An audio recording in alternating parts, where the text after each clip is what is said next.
What up, players? It's WarbossTae up in this mud. Today we're gonna get started on painting a Savage Orc boy for the Warhammer Fantasy Orcs and Goblins army. We're not gonna get finished, but we are gonna do base coats and washes.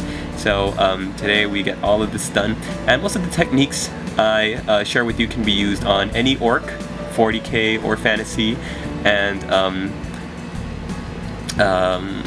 for like any kind of Savage Orc figures. So I know the new Savage Orc character kit is coming out, and this would be great for him, but yeah, it could be great for your boys, for your boar boys, any of the Savage Orcs in the range. So today we're just doing base coats and washes, like I said, and in part 2 we'll be doing details, highlighting, tattoos, all that good stuff. So thanks for watching, hope you guys enjoyed the beginning of this 2-part tutorial, and we'll see you in the next one. Alright players, we are going to get started painting our Savage Orc boy. Now, the first thing you need to do is prime your model. Base coat your model, or prime it, using a spray prime, preferably, or if that's not an option wherever you are, then you can hand prime it using the Imperial Primer by Games Workshop, or some other kind of hand primer that will work with classic figures. Now, the model I'm going to show you, I've already painted it a while back because I was batch painting a bunch of these guys. So I painted it, I think, Narlock green, but we're going over it again. And the base coat you're going to paint all the skin is Waaagh Flesh. So I've already started right here, and we're just painting over all this old color, getting all the skin.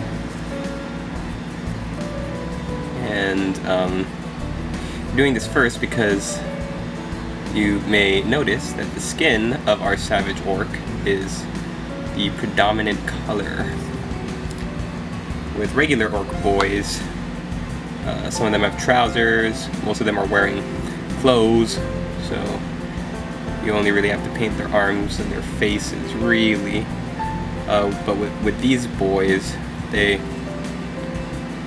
don't care much for clothing themselves. Why is that, Wartsag? Because, man, we like to be free in the wind, if you know what I mean.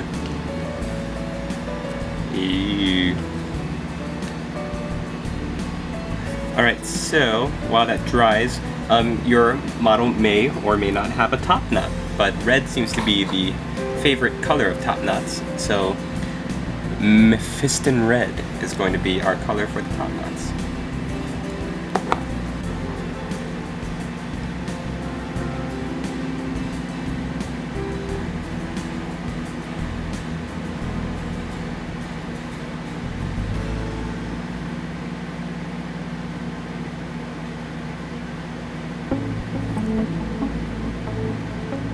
I love these guys. A unit of these guys painted up real bright and colorful, tromping across the field like a horde of them. Oh, so killy, so bad, especially when you've got a crazy shaman in there with the shrunken head to provide the boost to the ward save. It's just unbelievably amazing.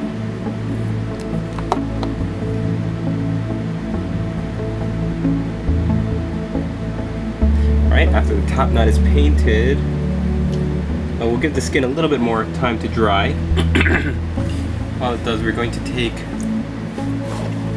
some Rakarth Flesh. We're going to paint all the bone areas. Still not happy with it as a substitute for Deneb Stone, but the way I see it is, you know what, if Deneb Stone was never a part of my life, if it never came into my life, if all I had to deal with was this Rakarth Flesh, then, you know, it's passable for bone color. It's just it looks so thin. Like you can see the primer underneath it. The coverage is not very good. Maybe it's just because I didn't shake up my Rakarth Flesh very well. I noticed with these new paints, if you let them sit for too long, they separate into the pigment and like just this weird oily substance that is just kind of strange.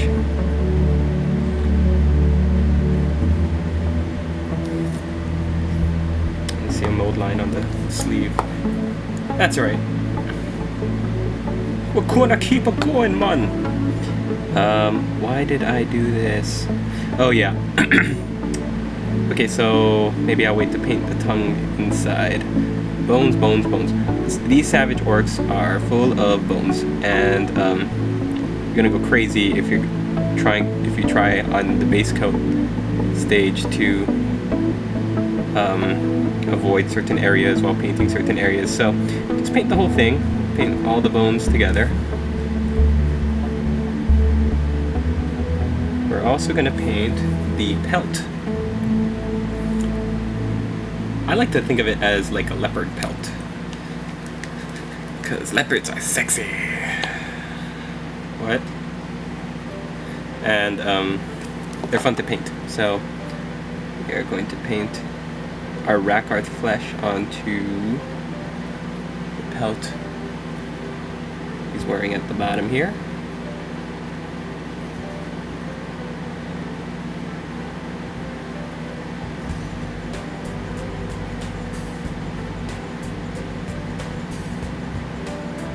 Along with, oh, we missed the skull right here. So most of this gets Rakarth Flesh all over it.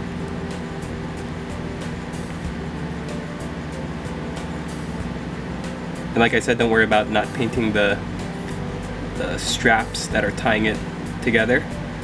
We're gonna pick that up in just a bit.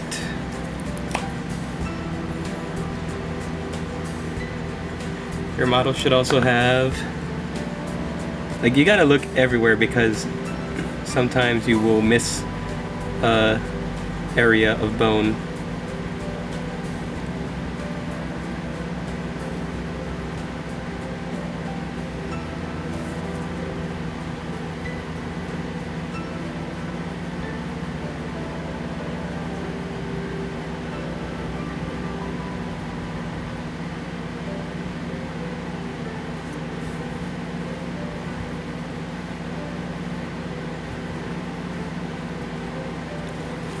And you really should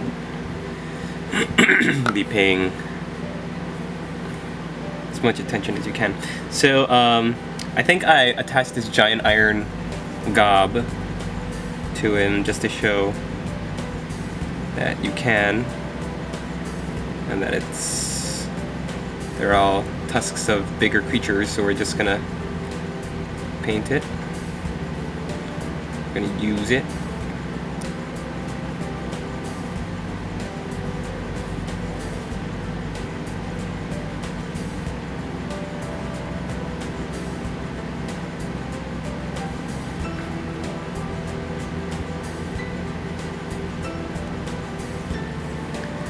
Okay, and before we get into the mouth underneath, anytime you're doing a gob like this, whether it's for a savage orc or maybe a Warhammer 40k orc with the iron gobs, you want to make sure that you don't really get too far into the process of painting the gob itself or the skin around it before you paint the inside of the mouth. So we're going to get this orc's tongue with some Mephiston Red.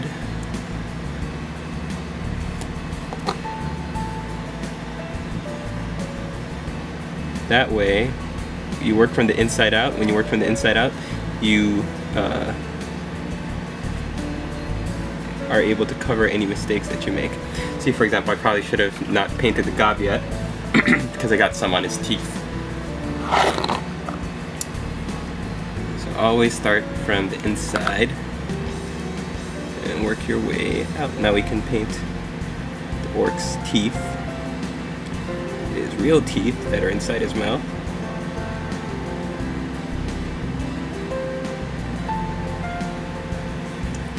And then the teeth up here. So this has nothing to do with orcs, but one of the hobby stores that I frequent to buy models on the cheap.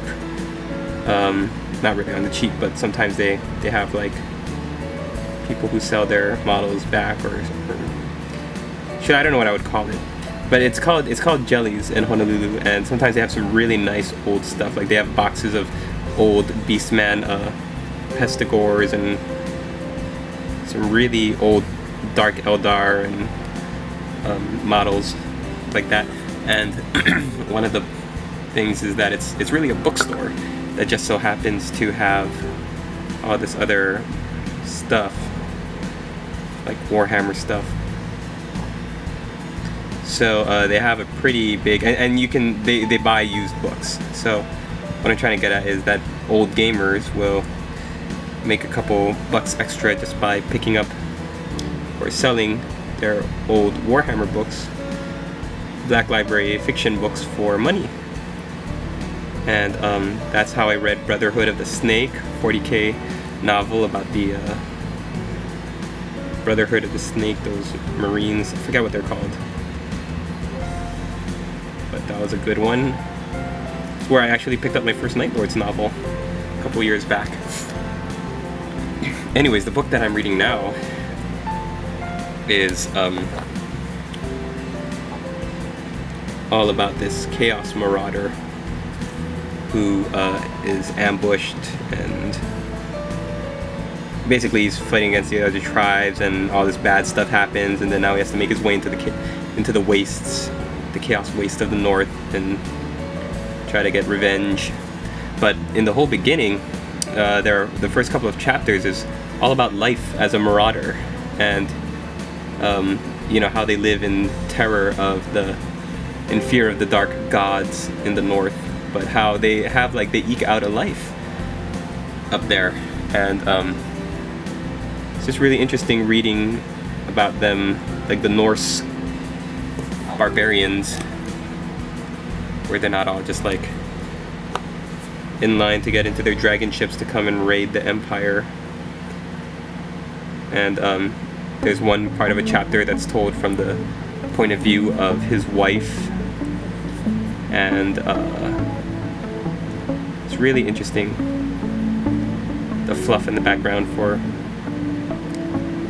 the Chaos tribes, or the tribes that live up there. They don't consider themselves like Chaos warriors or whatever. They just consider themselves warriors.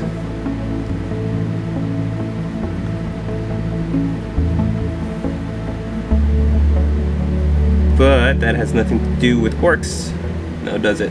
Nope, just something I'm reading in my spare time. It's kind of a little update on my life.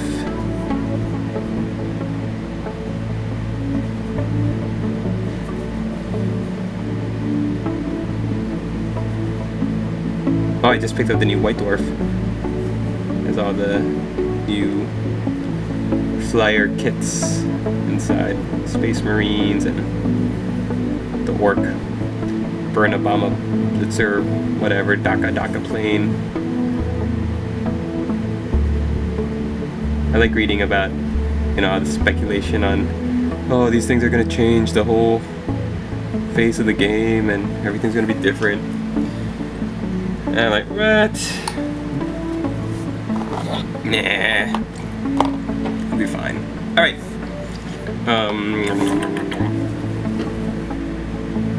Next up is... One second. Okay. So, we are going to paint all the leather straps Mournfang Brown, which I am assuming is the new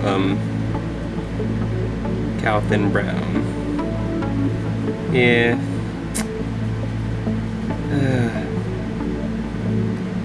I miss the old range.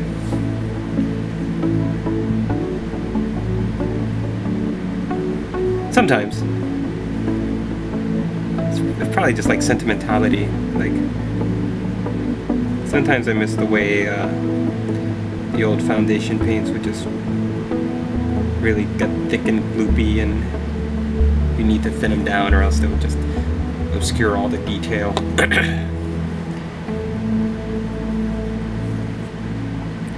Sometimes I'm like, nah, forget that mess. This new paint range is the way to go.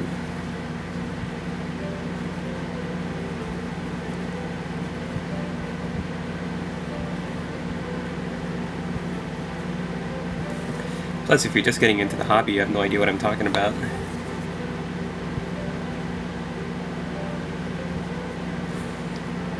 Well, for all you Orc and Goblin players out there that don't have these models, that might be thinking about getting them, I mean, they are just so packed with detail. They're so amazing. Like, an unboxing of a unit of these guys would take like forever, because every weapon is different. Every shield is different. They come with weapons, hand weapons, shields, spears, bows. It's like amazing the amount of detail and extra bits you get in these kits. I absolutely love them. Alright, so all the leather straps, yeah, so like anything on their bodies.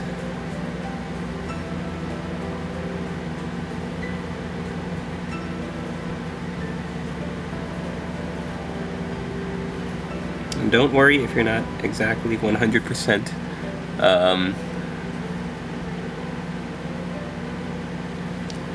Getting all of the correct areas. I am making some crazy mistakes right now, just missing areas completely. It's okay, don't worry about it. Because we're only on our base coat for the skin, so all of these mistakes we're making can be easily cleaned up.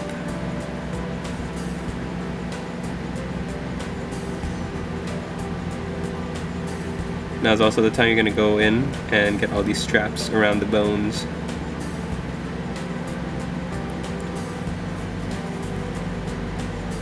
So this is like the hardest one that I can find so far, because it's got all these like little finely detailed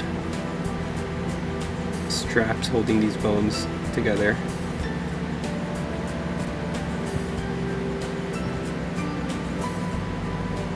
A little bit of a pain, but don't worry about it. There we go.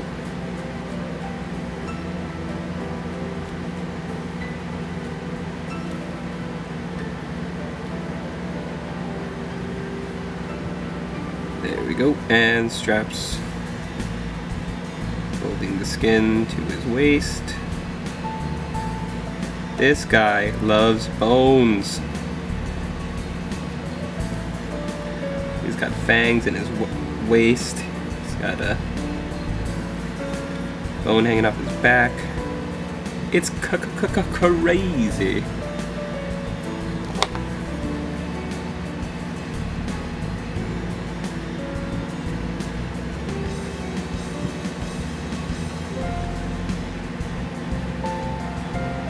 Alright.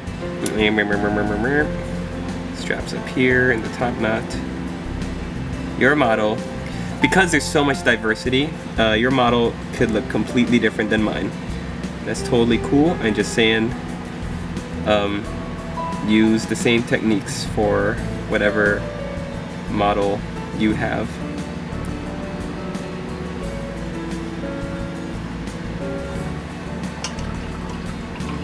This is how he looks at the stage. Before we get to the pointy dagger he's got, let's get this other eye of his. Mephiston Red is also going to be used for the eye, or eyes. If your Savage Orc is lucky enough to have two eyes, which this one does not. Boop. And we're going to paint the outside of the pelt with Zandri Dust. Or the inside of the pelt, I mean. This part right here.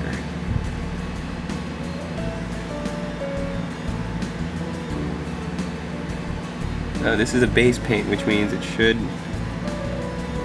be going on, but it's acting kind of funny.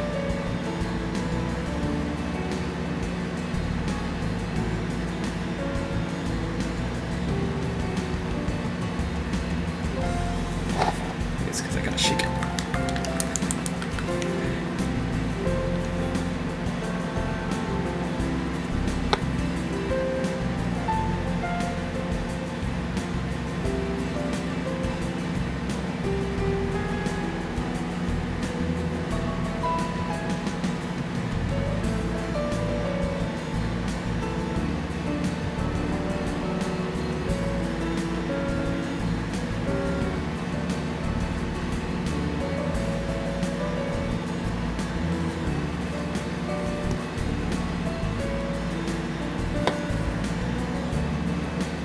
Paint the back of the pelt. Oh man, orc butts. Oh. Yeah. Ooh. That's the thing. You want to paint up a horde of these guys. Get ready to paint lots of orc butts.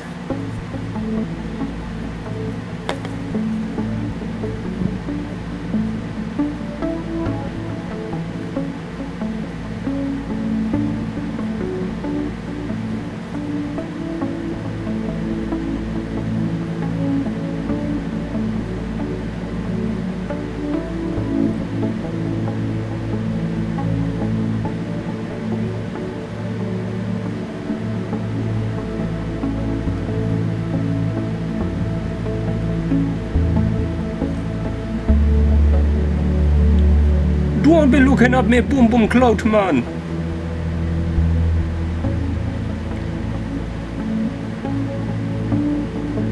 I'm sorry, Mr. Savage Orc, but I must look up your boom boom clout so that I can paint your flippin' orc butt. Alright. I'm gonna get started now. Probably last into video number 2 into the next clip, but we're gonna paint WarbossTae Green. I was thinking if I ever do a contest, I'm seeing lots of people putting out contests now, which is great, you know, to celebrate milestones, give out prizes, and increase awareness of their channels and stuff. My contest is gonna be paint a model that uses WarbossTae Green. And the most creative one is going to win a prize. The thing with contests, though, I don't like winners and losers. I don't like having winners and losers. And most people enter contests because they want to win the prize, of course. I mean, obviously, but like, I've entered lots of contests in real life, not just like on YouTube, painting, and or like at my local game store painting, and I hate losing. I hate losing. I like winning, but I mean, I don't know who doesn't hate losing, but it's just this is a hobby, you know, and I do it for fun. I'm not like a professional art freelance artist. My color theory is not, you know, all up to code. I just like to do this kind of stuff in my spare time, so I don't like putting myself out there and then losing.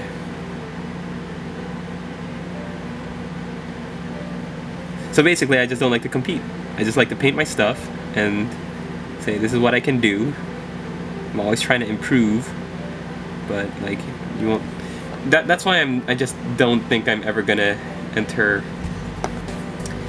you know, the really good stuff like Golden Demon or Slayer Sword competition, because I really, even if I do feel like, yeah, my stuff is just as good as all of that, all of theirs, which I don't. In like no way. I know there's so much more work and refinement, so much more I have to learn about the craft. I just don't think I could ever do it. I feel bad for whoever I beat. Does that make sense? I feel bad if I lost. I feel bad if I won. Not while I'm up there holding up the sword like, yeah, suckers, I'm number 1, woo! But when I really think about it.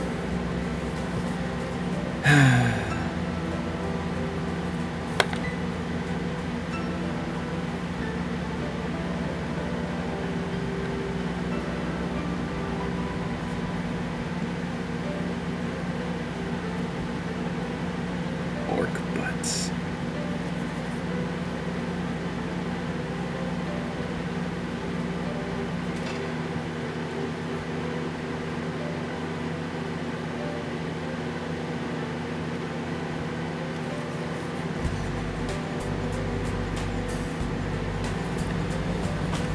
Okay, so skipped ahead, finished all of the WarbossTae Green all over the body, and now we're gonna do Baneblade Brown onto the Pelt. Zandri Dust is just a little too yellow. I want it to look like the yellow of the leopard spots that we're gonna give a little bit later. But it is a base color, which means that it is the perfect surface to paint this layer color over.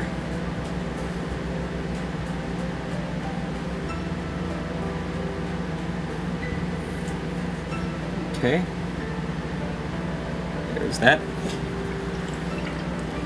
Next we're going to paint, I'm not sure what the new color is, but the old color is called Dark Flesh.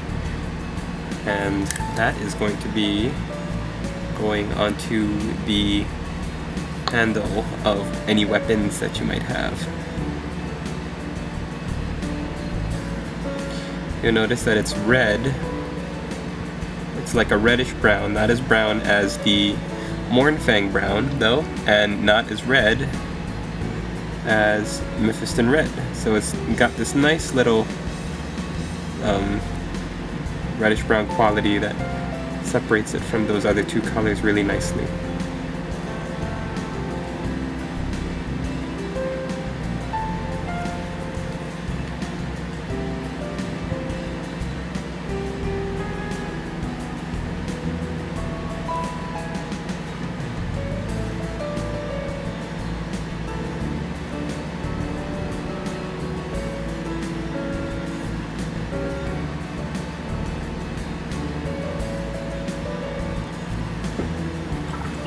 And the last thing I'm going to teach you guys before we get to the shades in part 1 of this video is how to do the stone. Because I'm sure not all of you, or many of you even, will want to copy my way of painting the stone to be like the blue crystal that I like to use, the turquoise crystal. So I'm going to show you how to do regular old stone. So start off with Codex Gray.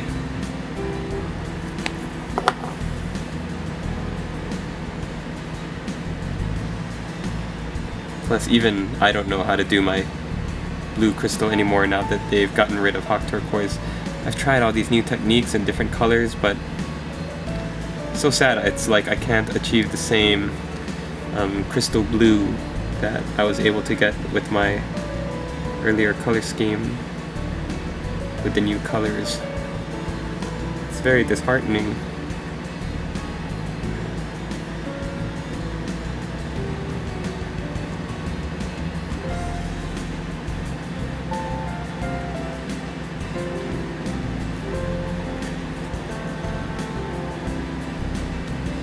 And while that dries, we are going to get started with the washes.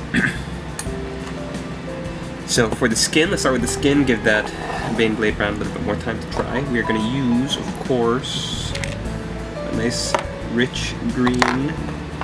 And the green we're going to go with is Biel-Tan Green.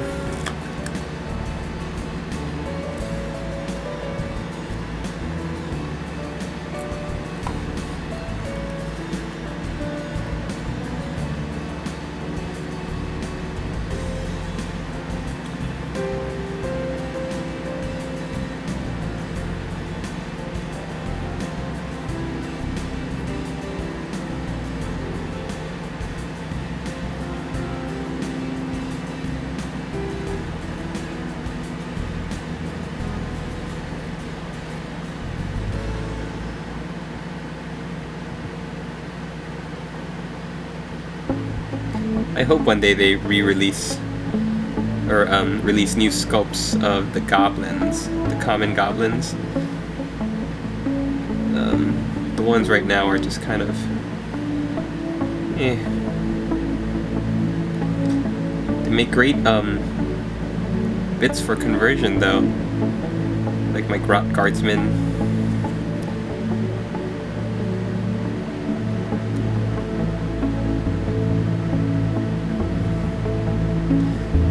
To make sure you spread the wash out.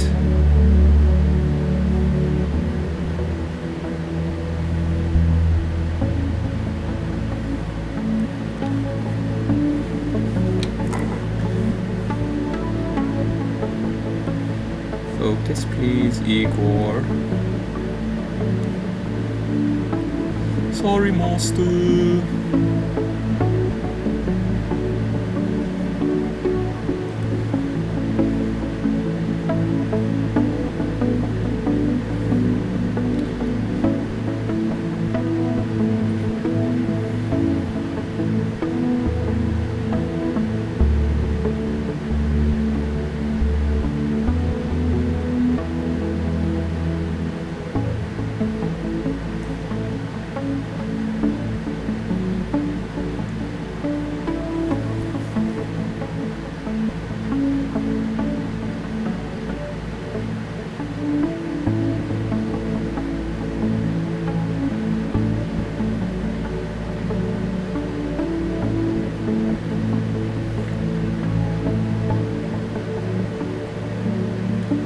Look how rich that green shade is.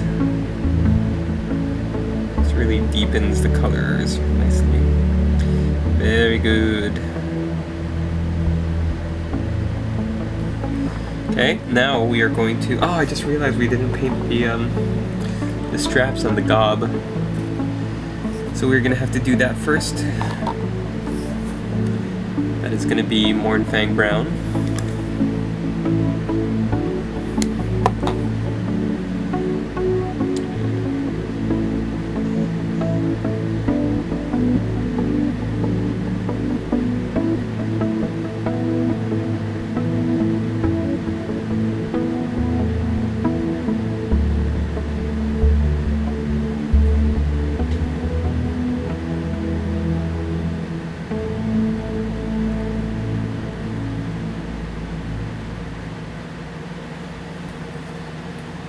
Clean that up with a little bit of Rakarth Flesh.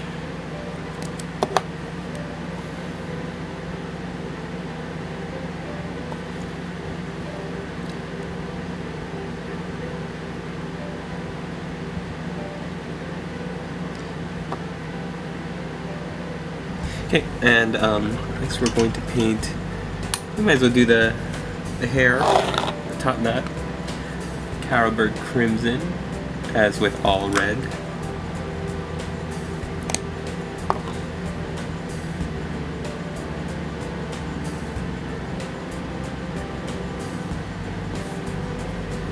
Oh my, oh my.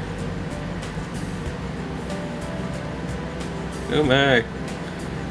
Oh my.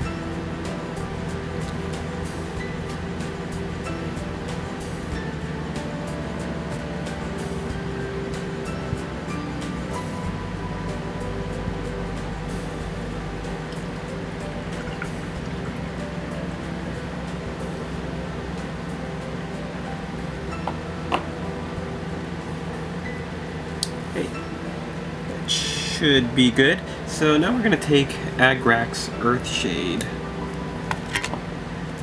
and we're going to paint over everything else in the model. The bone, the pelt, the straps, the stone. Everything is going to get a nice application of this Agrax Earthshade. So let's just aim it on and you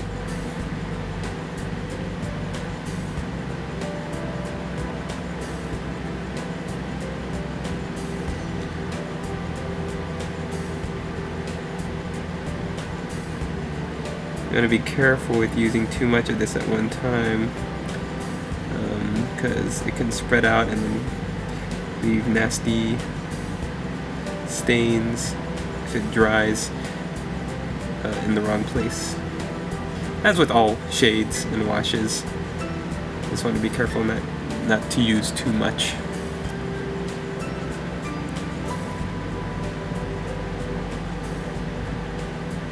Or that the wrong shade doesn't get on the wrong area.